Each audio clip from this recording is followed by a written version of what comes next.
Assalamualaikum warahmatullahi wabarakatuh. Waalaikumsalam warahmatullahi wabarakatuh.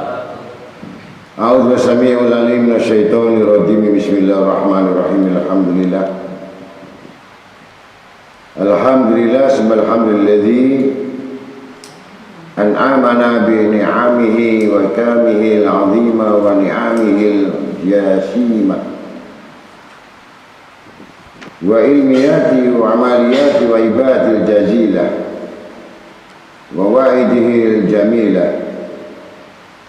Assalatu wassalam ala sayyidina Muhammadin jamil kamalatil insaniyah wa tur tajaliyatil isyaniyah wa mustada'il amanatil qudsiyah wa ala alihi wa sahbihi wa tabi'in maqara biluqya zatil aliyah wassalimah.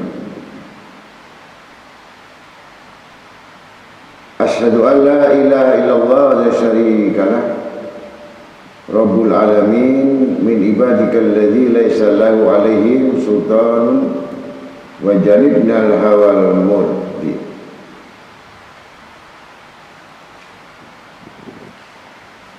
Waja'al nufusana fi nufusil mutma'inna radiyatil kamilah. Wa asyhadu anna sayyidina Muhammadan abduhu wa rasuluhu khairul bariyah kamalatul insaniyah. Wa saki kurusi al-ittisalatil irfaniyah fi madarijil qurbi zati min hadratil aliyah. Allahumma salli abdullah salawatika anfaha wasmalaha wa usaha wajmalaha wajma'aha wa syanaha wabda'aha wanwaraha wasta'aha wa kamalaha warfa'aha wa qalaha makanatan ladaika wa habbaha min kulli wujuh ilaik masfu'atin bisalamin minka yumailuha wa la tabdulu wa la yabduluha salatan wa salaman yasduwani min faidu fadhika alladhi la yanfadu wa yatawaradani ala al-akhabi abidika ilaih abil qasim sayyidina Muhammad adada ma'lumatika minadha kalimatika fima kana bi ghairi bidayah wa fima yakuna bi ghairi nihayah la qusimat jamil awalim ila asghari azaya nafadat qabla nafaidiha wa ma balagta usra mi'asari adadiha tatawalla alaihi fi kulli lamhatin mustakmalati fadlaha madrubatan fi majmu'i ma qablaha hatta tusahiba sawabikil abad wa ta'ajjana ala wa tajaja'an luhukiha jamil a'da tabdul jamil salawat kafadlihi ala jamil mahlukat wa ala alihi wa sahbihi ajma'in. Wa kulli man dakhala tahta khita'i dinil mubin, amma ba'd. Wa qala ta'ala fi kitabil karim, innamal mu'minun alladziina idza dzukirallahu wajilat qulubuhum wa idza tuliyat 'alaihim ayatuhu zadatuhum imanan wa ala rabbihim yatawakkalun. Alladziina yuqimuna shalah wa mimma razaqnahum yunfiqun. Ulaika humul mu'minun haqqan lahum darajatun inda rabbihim wa maghfiratun wa rizqun karim.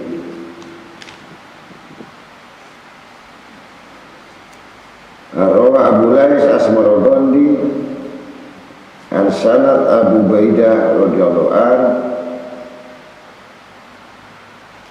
Abdullah bin Mas'ud radhiyallahu an qala an-najatu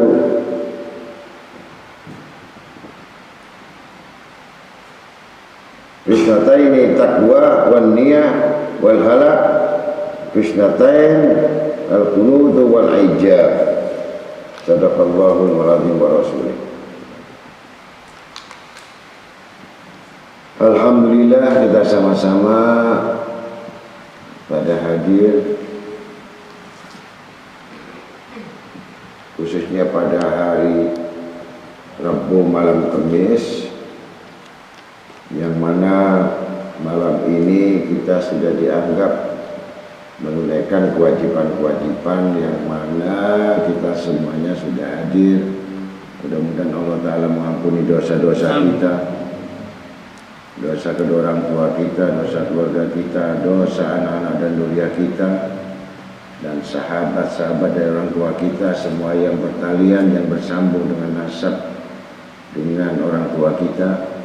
Mudah-mudahan Allah Ta'ala curahkan maghfirah rahmat taufik hidayahnya kepada kita sekalian, dan mudah-mudahan segala hajat dikabulkan Allah Ta'ala, selamat dunia akhirat dan akhir hayat husnul khotimah.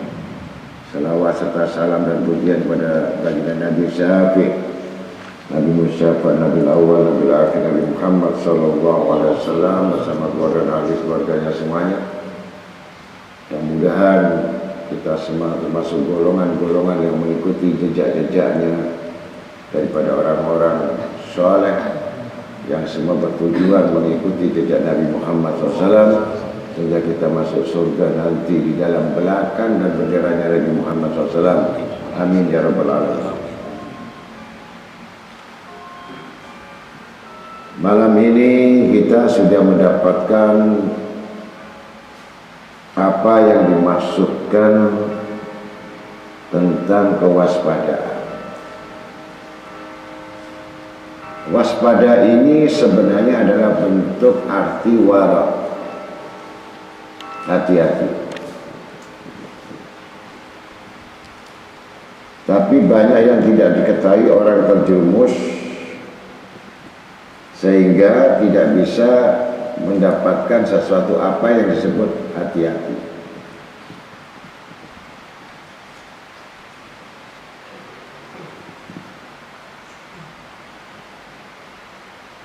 Maka keselamatan itu diletakkan pada waspada ini.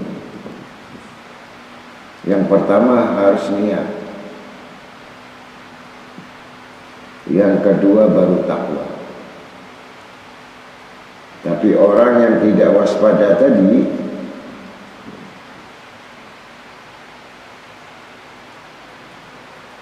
itu sudah disebutkan orang yang pertama adalah ujub. Dan ujub itu akan diakhirkan pada putus asa, putus harapan.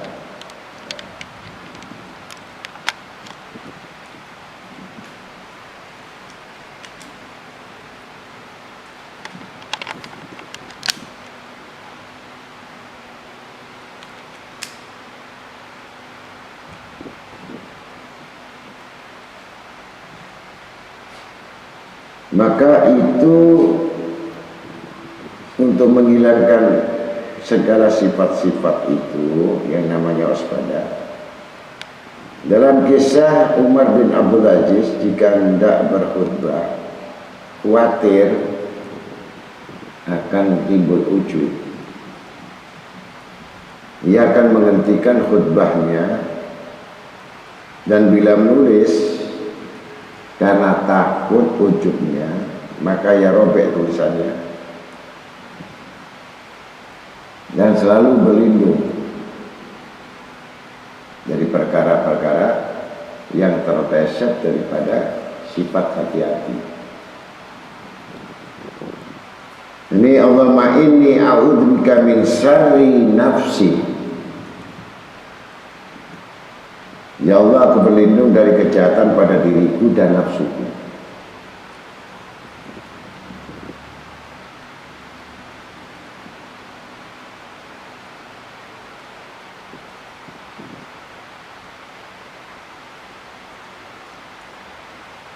An Umar bin Khattab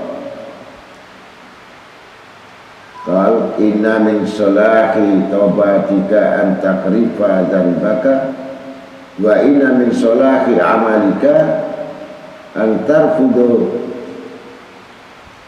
ujubaka wa inna min salahi syukrika an ta'rifa taksiraka. Dari Sayyidina Umar bin Khattab radhiyallahu anhu berkata,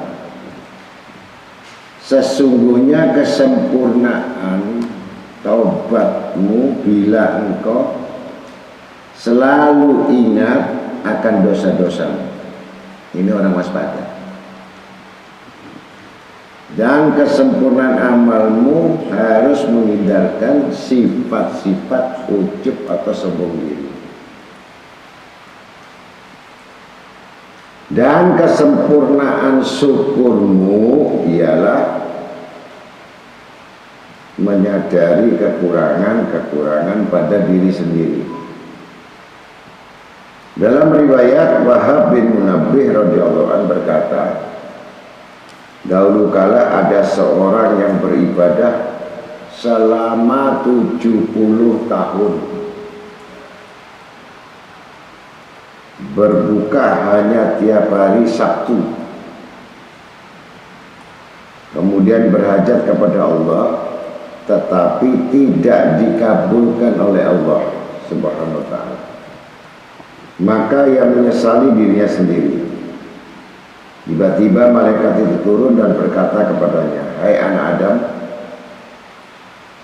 dengan merasa rendah hati atau rendah diri, itu lebih baik daripada ibadahmu selama 70 tahun.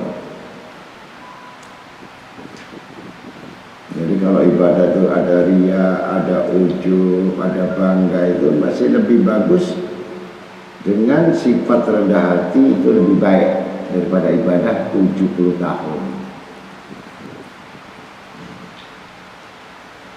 Asy-Sya'bi berkata, ada seorang dengan keramatnya, bila berjalan dinaungi oleh awan, tapi pada suatu saat ada seorang yang ingin bernaung dalam awan itu.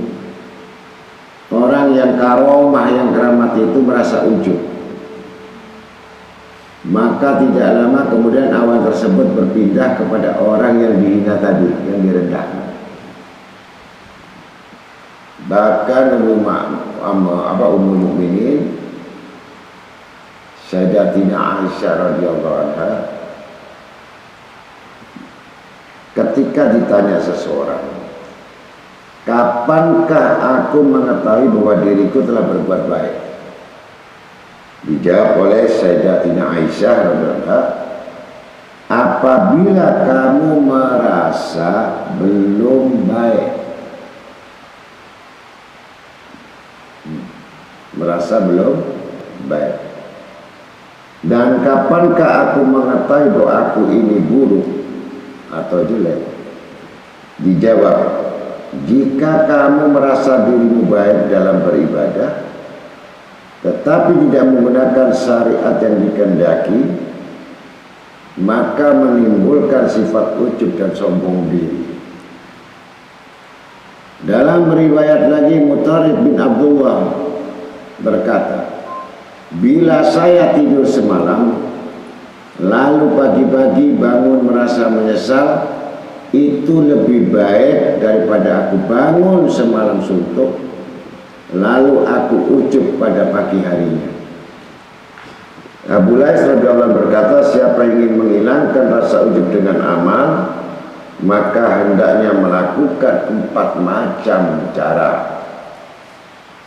1. Mengingat bahwa taufik hidayah itu untuk dapat beramal itu semata-mata pemberian atau pertolongan Allah Subhanahu wa ta'ala.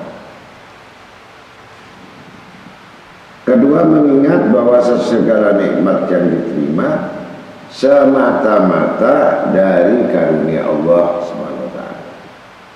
Ketiga, selalu takut tidak diterima amalnya sehingga tidak akan bangga dengan amal-amalnya itu.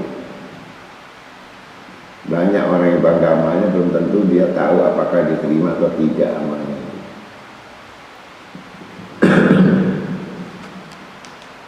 Keempat, mengingat selalu akan semua dosa-dosanya yang pernah dilakukan dahulu, sehingga khawatir terus pada dirinya, jangan-jangan dosanya itu lebih banyak daripada kebaikannya.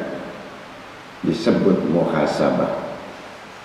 Abu Lais As-Suragondi berkata, Ibnu Abbas radhiyallahu anhu ketika saya pertama kali mendengar ayat surat Al-Haqqah ayat 9 yang berbunyi, Ha'umu ikra'u kitabiyah, silahkan membaca suratan amalku ini. Saya tidak mengerti siapakah yang mengatakannya sehingga datang Ka'ab ke tempat Sayyidina Umar bin Khattab radhiyallahu anhu.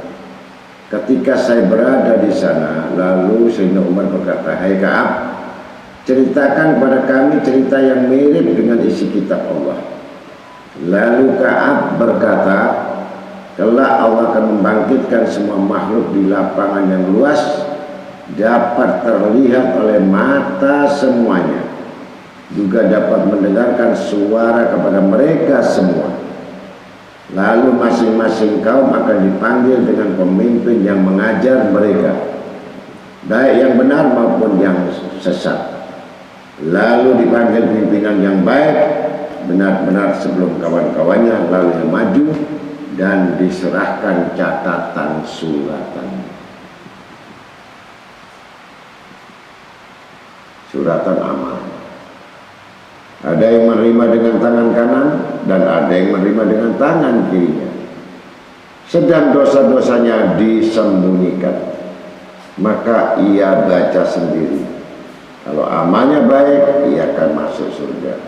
Jika amalnya buruk, jelek, dia berkata sendiri, celakalah aku. Lalu pada akhirnya tertulis, semua itu telah Allah Subhanahu wa ta'ala mengampunkanmu, kemudian diberi mahkota dari cahaya.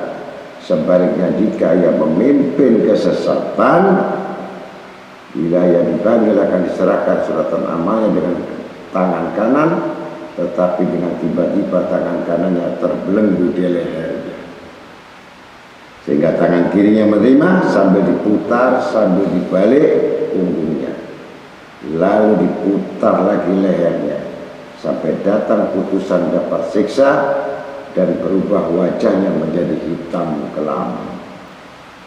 Lalu diberi mahkota dari api neraka, sebagaimana firman Allah, yakfuru ba'dukum bi ba'din wa ya'lu bidukum ba'da, yang artinya satu sama lain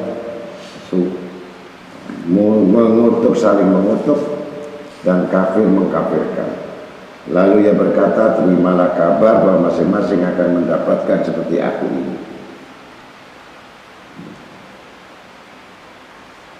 Mujahid berkata, Sa'id bin Al-As menyuruh orang-orang supaya memuji-muji dirinya di tempat Utsman radhiyallahu anhu. Maka berdirilah Al-Miqdad bin Al-Aswad radhiyallahu anhu sambil menyiram tanah di muka orang yang memuji-muji itu, sambil berkata, saya telah mendengar Rasulullah SAW bersabda,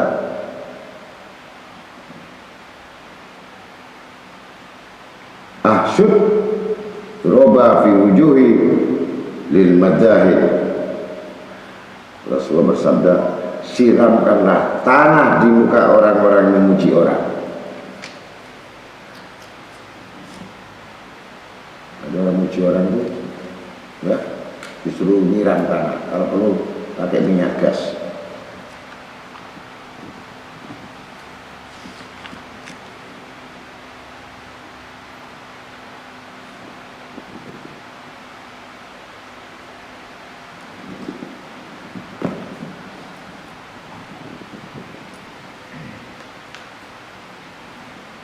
Jadi itu berhubungan, dan semua itu ada beban. Orang yang suka pujian itu orang yang gak waspada. Kalau manusia berpegang, yang kita harus melihat satu ayat, innahu kana dolima jahulan. Sesungguhnya manusia itu diciptakan dengan dolim. Ingat, dolim. Yang kedua, jahula itu sesat. Jadi nggak jauh. Orang dolim sesat, orang dolim dengan bodoh itu nggak jauh.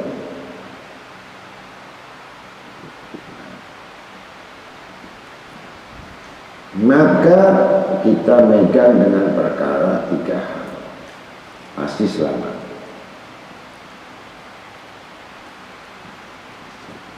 Kalau kita ini selalu mengatakan diri kita ini selalu dolim, insya Allah selamat.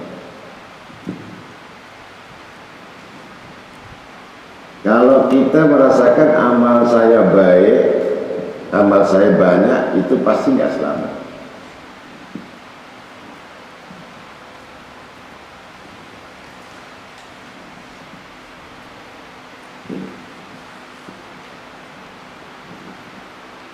Jadi manusia itu diletakkan pada yang satu sifat sembunyi. Kalau didohirkan namanya bukan sembunyi. Nanti kebaikan yang ditampakkan, kebaikan itu yang diwujudkan dan dipamerkan dan disebut, ini sudah satu sifat, bukan rohani. Ini sifat dohir. Sifat dohir itu pasti tujuannya kepada dohir.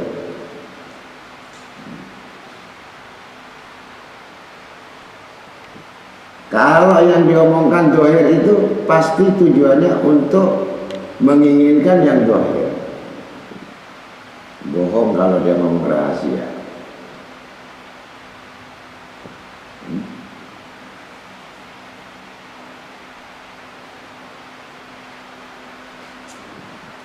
Kemudian kalau orang yang sudah mengaku dolim, itu pasti terkait dengan apa? Pasti minta ampun. Kalau orang itu gak ngaku dolim, dia beristighfar, itu nggak benar istighfar. Kenapa? Wong dia nggak ngaku dolim kok istighfar?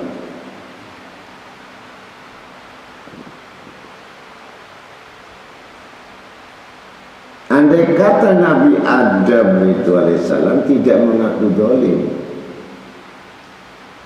Sayyidina Ali pun mengatakan ana dolimin bidolimin. Semakin tinggi kedudukan seseorang itu selalu mengatakan dirinya aku dolim.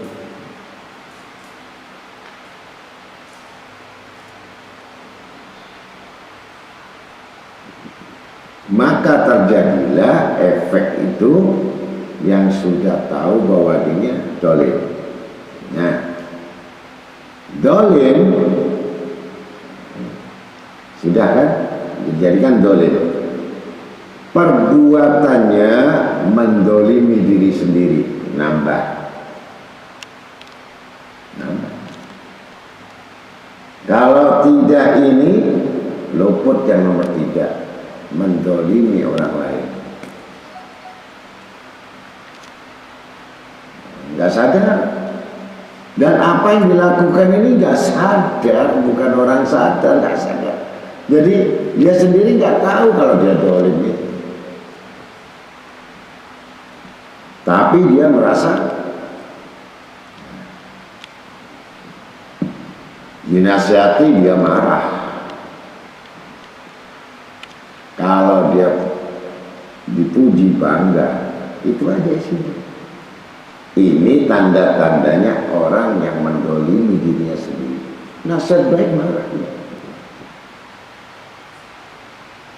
Tidak ada orang dolim itu kecuali bodoh.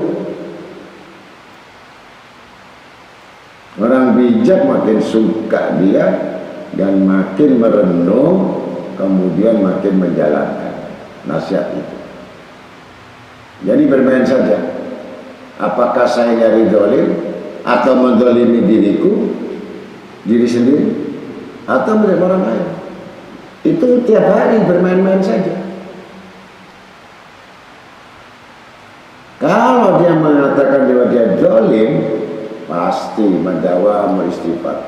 Artinya nggak mati dia istighfar, mungkin 1000 kan. Imam Ghazali istighfarnya 1000. Nggak pantas dia minta-minta. Kenapa nggak pantas minta-minta? Dosa saya masih banyak. Nah, ini yang disebutkan tadi bersahabat.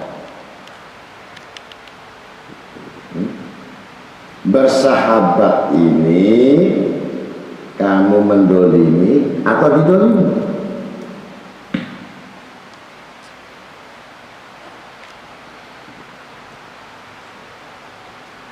Dan kalau sahabat mendolim dan didolimi, memang kamu golongan orang dolim. Udah.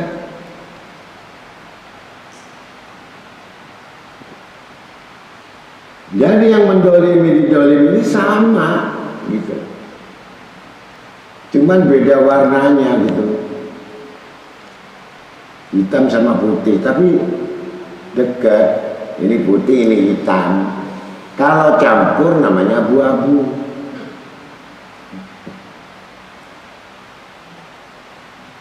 Dibilang putih tidak, dibilang hitam tidak, karena sudah termasuk faulaika humud dolimun, kelompoknya sudah dolim. Jalan bagus putih jadi abu-abu.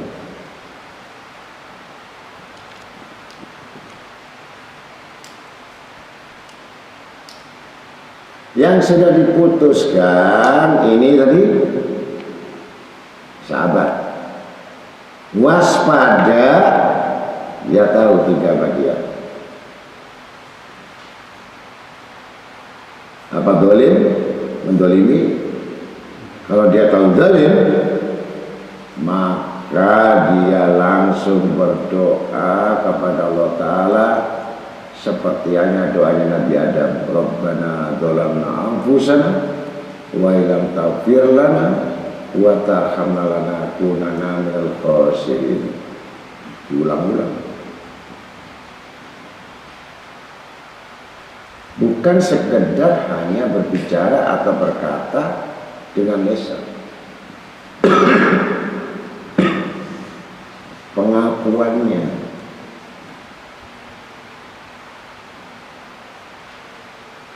Ini yang seharusnya dia masuk dalam kerugian karena dia langsung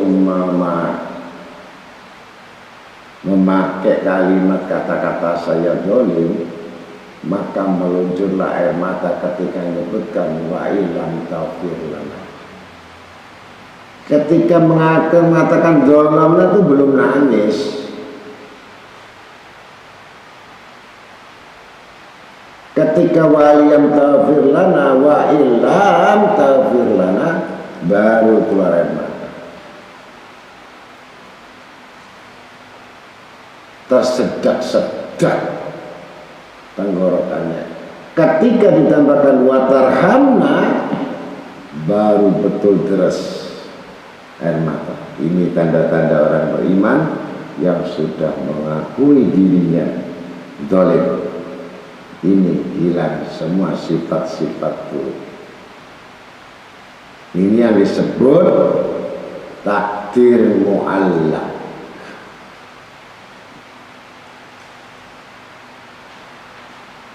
Sedangkan takdir azali tidak bisa minta ampun. Takdir yang gak bisa dirubah. Walaupun lentur kamu sholatmu, lentur bacaan Quranmu, lentur ngajimu, gak bisa dirubah. Artinya seperti halnya paman Nabi SAW masih hidup, tapi takdir azali keluar, tabat yada abi lahabi wa tab. Celakalah kedua Abu Lahab. Orangnya masih hidup, Qurannya sudah keluar neraka.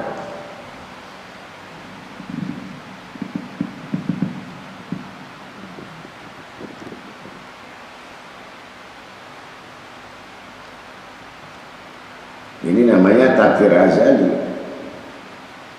Kalau takdir mu'allaq itu sifatnya sementara. Begitu dia dosa, langsung dia terjun minta ampun kepada Allah Ta'ala dan percaya harapan Allah. Ini namanya takdir yang bisa dirubah. Bahkan seorang alim yang betul-betul kasyaf bisa membantu merubahnya dengan doanya. Disebut barokah.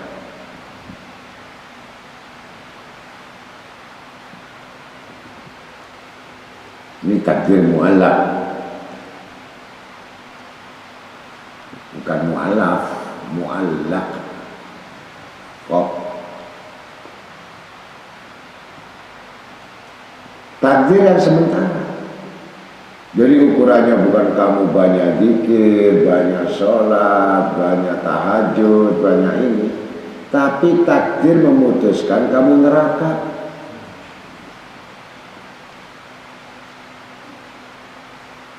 Gimana? Neraka itu kok bisa masuk neraka?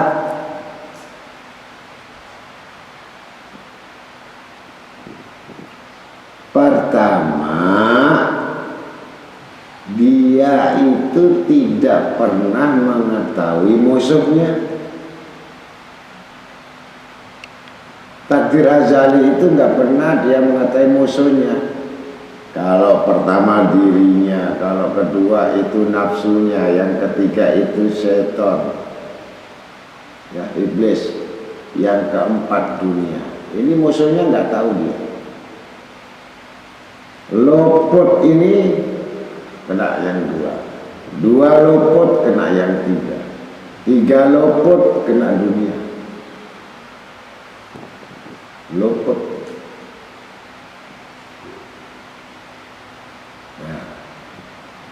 Akal sudah dikuasai, nggak mampu. Ini luput. Sifat-sifat buruk tidak pernah diperbaiki, padahal itu wajib hukumnya. Tapi karena takdir azali, maka menjadi putusan bahwa orang ini adalah buruk. Nggak bisa hilang.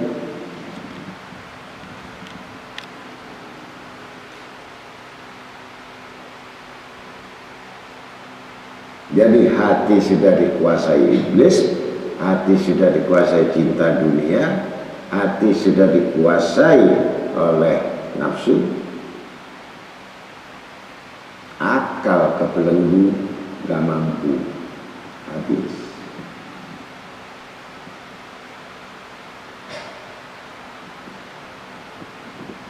Kemudian malaikat mau mendoakan nggak ada ruangan,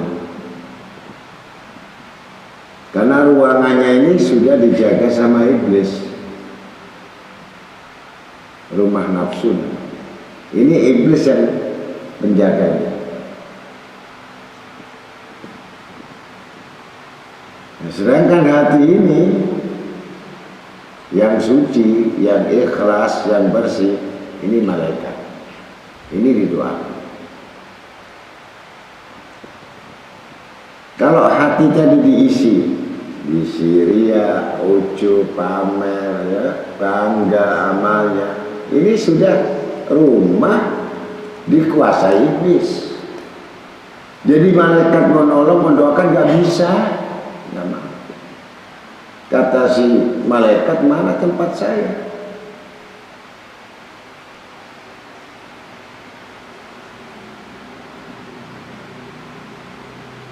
Maka akal tadi dari cahaya, malaikat dari cahaya, sedangkan iblis nafsu dari api, nggak ketemu.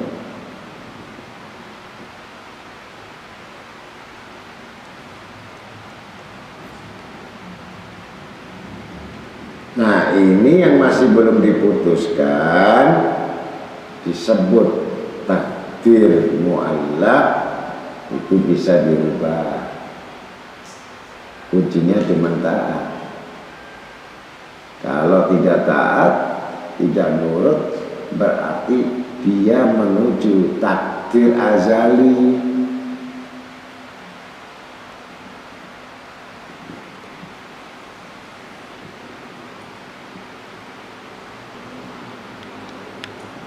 Ini yang bertanya, apakah orang Islam nanti semua masuk surga? Masuk.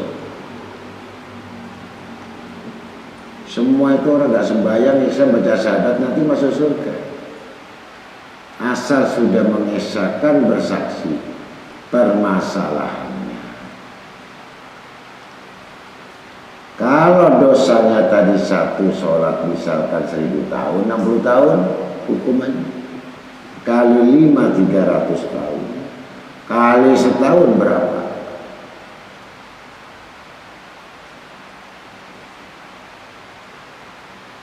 Dan itu nanti bekas neraka itu dibangkitkan, nanti ada NRP-nya, di gainya ada bekas neraka, ada stempelnya.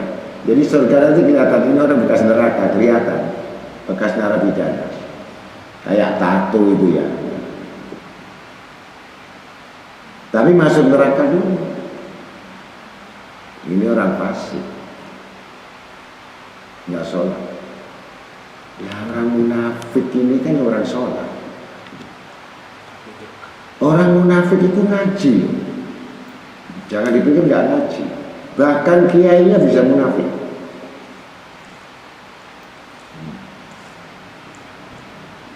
Ngerti? Puasa Ramadan, haji, umroh, beramal, sedekah, tapi munafik. Ini kan luar biasa. Nerakanya ini kekal. Dibandingkan fasik tadi, dibandingkan zalim. Kalau munafik ini, Masya Allah, di dunia saja dikutuk, di langit dan di bumi, apalagi Allah. Bukan gak sholat, bukan gak ngaji, bukan gak duduk di majelis.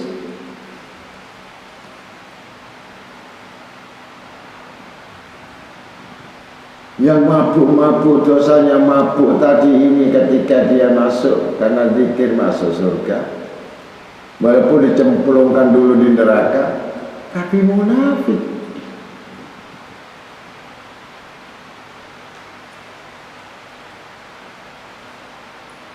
Apa? Hatinya keras, matanya kering, banyak angan-angan ke dunia, lupa mati, takut mati, nggak ada bekal mati. Itu orang munafik.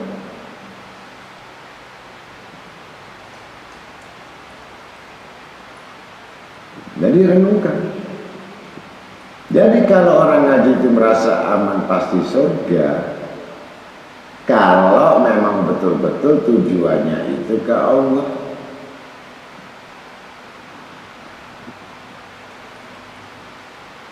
lain menuju Allah berarti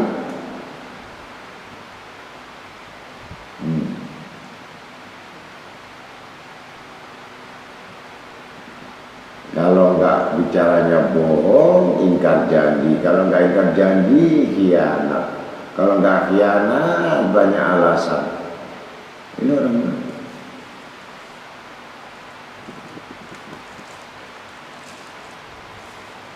Yang menuju baik dipinggirkan, yang menuju buruk bahan bakarnya memang buruk. Ketemu orang yang buruk sama, ketemu golongan sama, ya.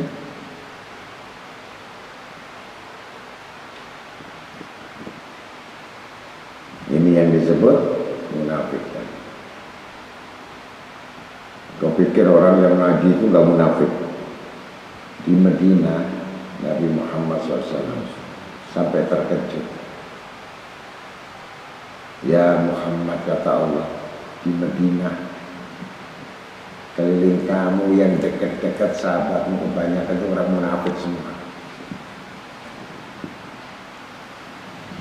Orang yang cari muka, orang yang cari perhatian, orang yang cari pujian, orang yang cari nomor satu, ada yang cari hormat. Ini Nabi Muhammad SAW. Ketika mendengar itu Amr bin As langsung ujlah dari sini.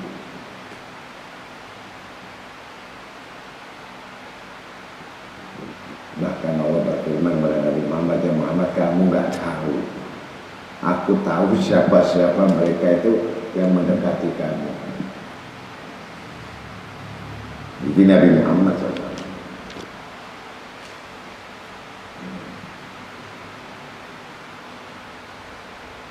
Ini kuncinya itu tadi.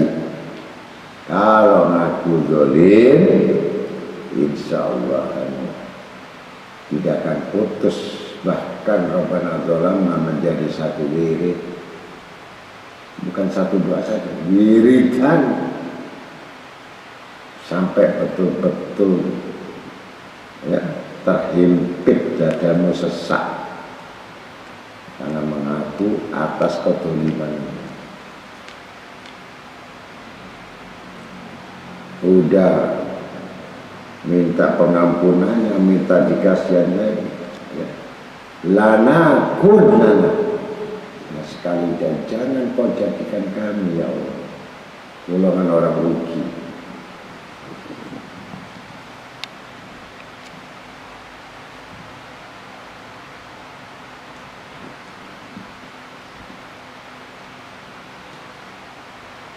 Nah ini amal.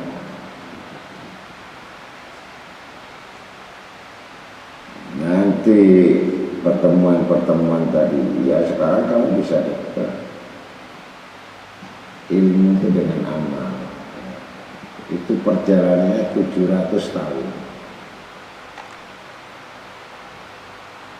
Mungkin sekarang kamu bisa dekat, tapi nanti kalau sudah di arwah alam barzah, ilmu dan amal itu jaraknya 700 tahun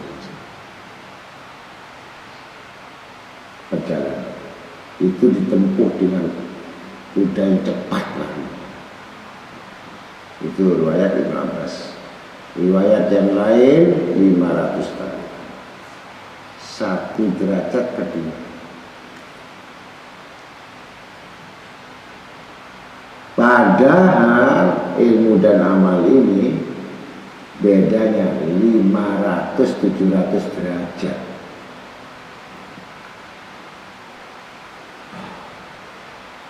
Kapan ketemunya? Makanya kalau kamu lihat kuburan ditumpuk berarti bisa dekat. Setengah derajat saja itu perjalanan bisa 500 tahun walaupun ditumpuk tulangnya dari satu. Kalau amalnya tidak sama.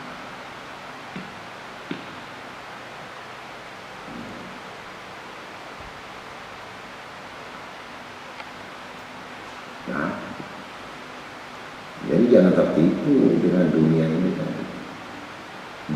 dekatnya bagaimana kamu dengan manusia itu, tapi tidak dekat dengan Allah. Itu seperti kamu terlempar di jurang.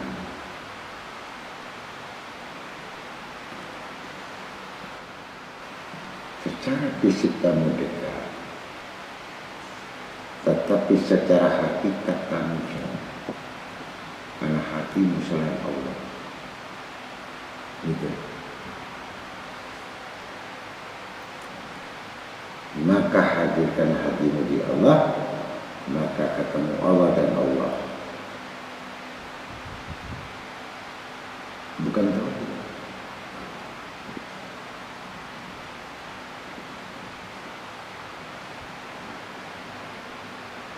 Satu riwayat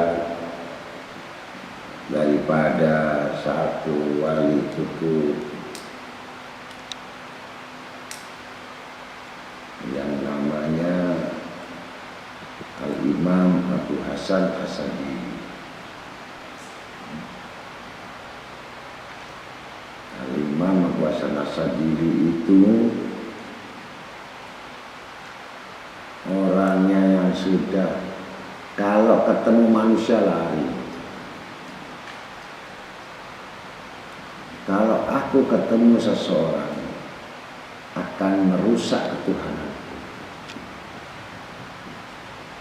Coba. Jadi kalau ketemu orang lari. Begitu ketemu orang dia tidak mau muncul sifat kemanusiaan. Karena itu sifat kemanusiaan adalah sifat yang melupakan Allah. Nah, itu nggak bisa ditiru. Karena kakek buyutnya semua wali kutub. Ya. Cuman ini sejarah. Ketika bermimpi, mimpinya nggak seperti kita. Mimpi di Masjidil Aqsa, melihat ada Rasulullah, ada Nabi Musa, Nabi Ibrahim, semua Nabi kumpul.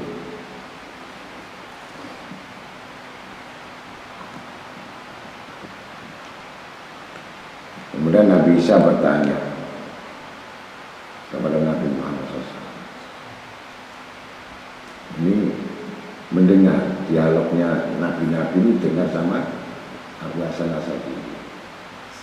Siapakah di antara kita Rasul yang paling utama, yang betul-betul alim?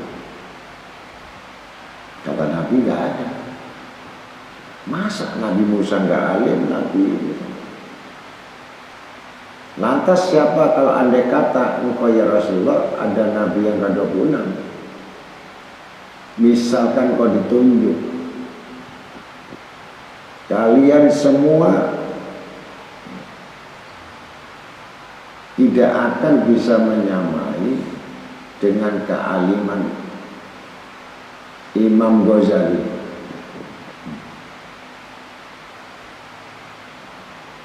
Kalian cuma ahli ibadah, ahli dakwah, tapi nggak alim. Nabi. Kalau ditunjuk alim, Imam Ghazali itulah yang Nabi ke-26. Dan bahasanya, kitabnya itu hampir nyamai Al-Quran. Kitab Ihya Ulumuddin itu hampir nyamai Al-Quran. Allah saking percaya kepada Imam Ghazali, maka terkejut yang namanya Abu Hasan As-Sadili.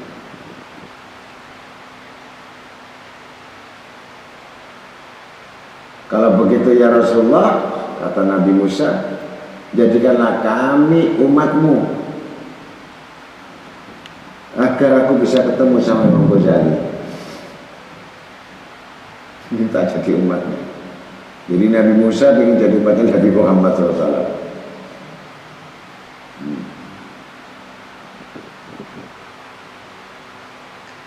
Maka orang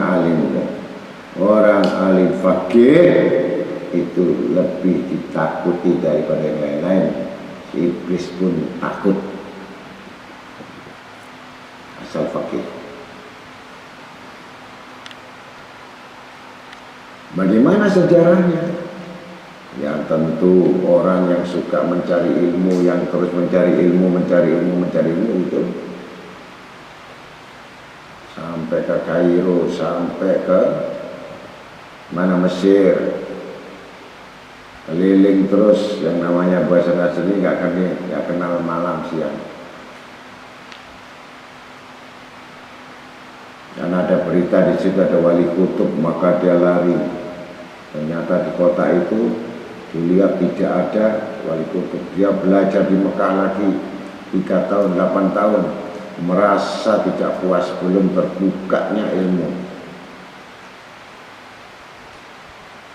Belajar di Mekah sudah, belajar lagi ke Kufah, mana saja daerah yang dia belajar masih saja ilmu tauhid, tidak puas. Maka akhirnya berangkat dia ke Kairo. Ternyata tidak ada torekot di situ dari Imam Ahmad Rifai. Tokoh imam akhirnya datang, tapi bukan wali kutub, hanya bentuk pemimpin tarekat, tapi belum wali kutub. Yang mencari wali kutubnya waktu itu dipimpin wakilnya dari Ahmad Rifai ini Abu Said. Dikatanya, tahukah kamu di mana? Saya tidak nuntut ilmu, saya tanya wali kutub di mana, karena saya akan belajar. Kembali kamu ke negerimu saja, ke Syam, ke Mesir aja kembali. Wali kutub ada di tempatmu, daerahmu, cuman di atas bukit. Cari, ternyata benar naik ke atas gunung. Di atas gunung.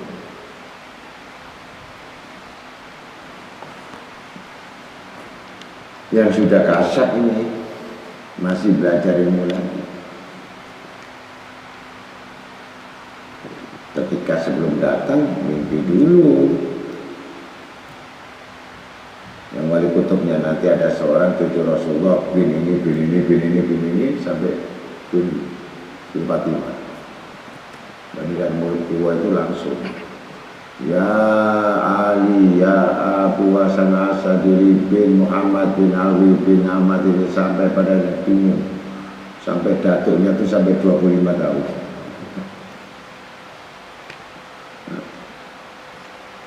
Kalau kita kan bin ini sudah habis, ketika 4 nggak tahu, ini tahu semua. Langsung nggak sabar. Sebelum kau datang, aku sudah dikunjungi oleh Nabi Muhammad SAW, menceritakan bahwa Rasulullah titip bahwa engkau akan datang, didiklah dia sebagai bentuk badali yang menerusmu. Maka saya akan masuk berguru di situ. Jadi gurunya bernama Syekh Abdurrahman Abdus Salam. Namanya Abdus Salam itu gurunya dari Imam Abu Hasan Asy'ari, yang bersanad semuanya kepada Syekh Qadir. Ketika Syekh Jalani itu sudah meninggal 50 tahun sebelumnya, akhirnya diangkatlah dia jadi wali kutub, diperintahkan tidak satu pun dia menang. Kamu nanti keluar dari sini, kamu di daerah itu, nanti kamu dapat fitnah besar. Nanti setelah itu seminggu kamu nanti ke Mekah. Nanti sebulan kamu dari situ nanti hijrah lagi. Jadi sebelum kejadian itu sudah dimonitor sama. Nanti kamu akan dihujat, kamu akan dihina, kamu akan difitnah. Kamu jangan melatih. Itu salah satu derajat yang tinggi.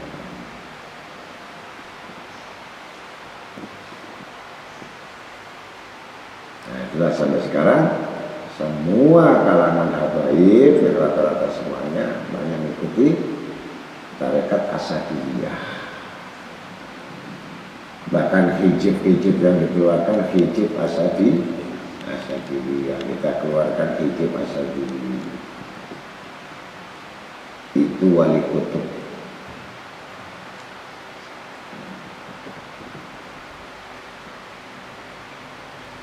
Jadi yang jelas bahwa perjalanan orang menuntut ilmu itu tidak ada memikirkan kecuali bagaimana ya, Allah itu meridhoinya.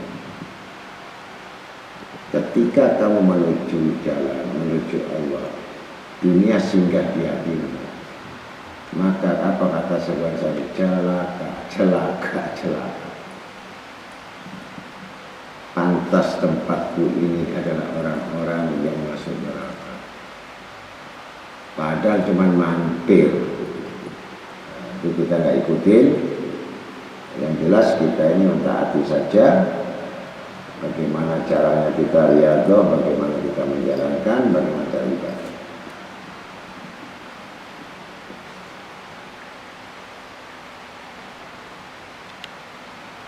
Jadi takdir azali dan takdir mu'allaq, takdir azali nggak bisa dirubah. Contohnya, apa bisa anjing jadi kucing? Apa bisa kucing jadi anjing? Itu namanya takdir azali. Takdir mu'allaq sementara ketika dia bodoh, ketika dia jahil, belajar, hilang bodohnya.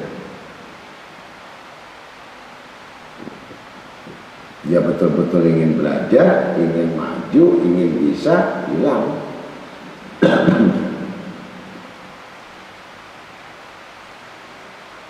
Kemudian didukung lagi sama mursyid yang dia ini didoakan lagi. Bluetooth, USB. Jadi semakin yakin, semakin khusyuk, begitu. Tapi kalau tidak, ya enggak.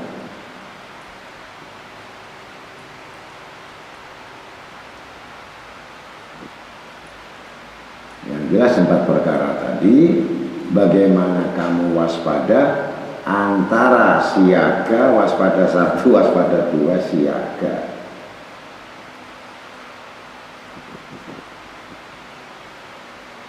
Jangan berbuat sesuatu, kamu harus bertanya, apakah langkahku ini berdasarkan akal, apakah langkahku berdasar nafsu, apa langkahku berdasar petunjuk.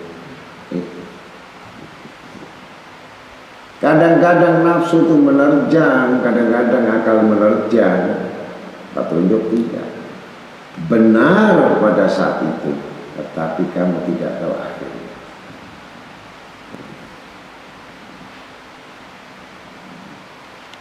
Baik menurut kamu awalnya, tapi kamu nggak tahu siksanya.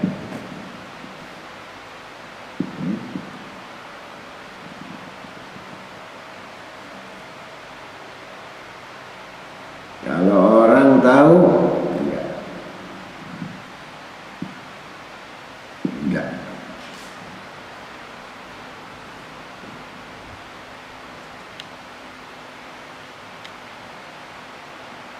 Gitu.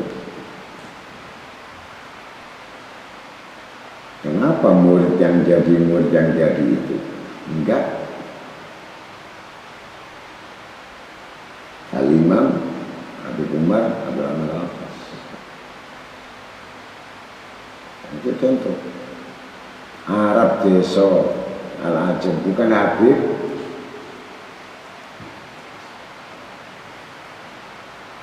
Syabdullah Baros ini bukan Habib. Syekh itu bangsa Arab desa Al-Ajam. Ya. Tapi Habib Umar Abdul Rahman Al-Hafaz mengatakan, kamu tidak akan sampai tawasulmu kepada aku sebelum kamu lewati saya berbaros. Aneh kan? Kenapa nggak ditunjuk ke Habib lain? Kamu harus latih Habib ini baru ke sana. Mas Barote Pak Umar bin Abdurrahman Al-Atas, Syali Abdullah Baros. Nggak bisa ditinggal. Kita langsung Habib Umar Al-Atas, katakan nggak sampai. Karena pintunya Syali Abdullah Baros. Bagaimana ceritanya, bagaimana kisahnya? Hanya karena taat.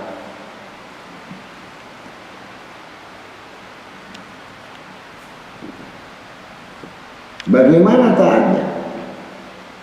Ketika saat itu di pintu pagar itu Nabi Khidir datang. Bahkan Al-Habib Umar Al-Atas ini mengatakan itu ada Nabi Khidir. Apakah kalian tidak pernah ketemu? Apakah kalian mau salaman? Apakah kalian minta doa? Padahal itu yang dicita-citakan, yang diinginkan seluruh pelajar agar bisa bersentuhan tangan dengan Nabi Khidir, minta doa Nabi Khidir pasti kabul. Hamburan semua, wah, jemput yang namanya, Nabi Umar pun Nabi Khidir jemput.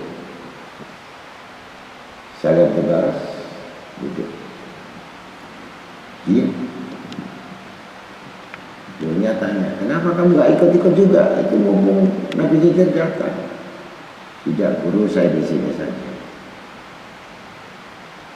Apa alasanmu? Saya tidak bisa bicara alasan apa. Bahkan noleh saja tidak. Ketika datang masuk di pintu, ya langsung semua orang ikuti belakangnya semua. Saya lihat tidak melihat. Seakan-akan tidak peduli itu Nabi Khidir.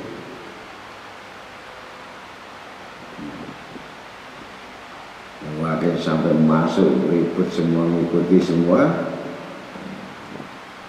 Langsung, ya kalau begitu kamu tunggu sini. Langsung Nabi Khidir sama Abdurrahman Al-Atas masuk di kamar berdua. Selesai, setengah jam, 1 jam, selesai bicara apa rahasia, keluar lagi, tetap posisi Syali Abdullah Baros kabar.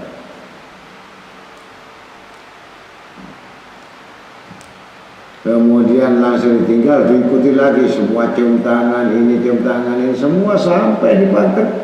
Sedangkan yang namanya Syali Abdullah Baros tidak bergerak. Senyum namanya.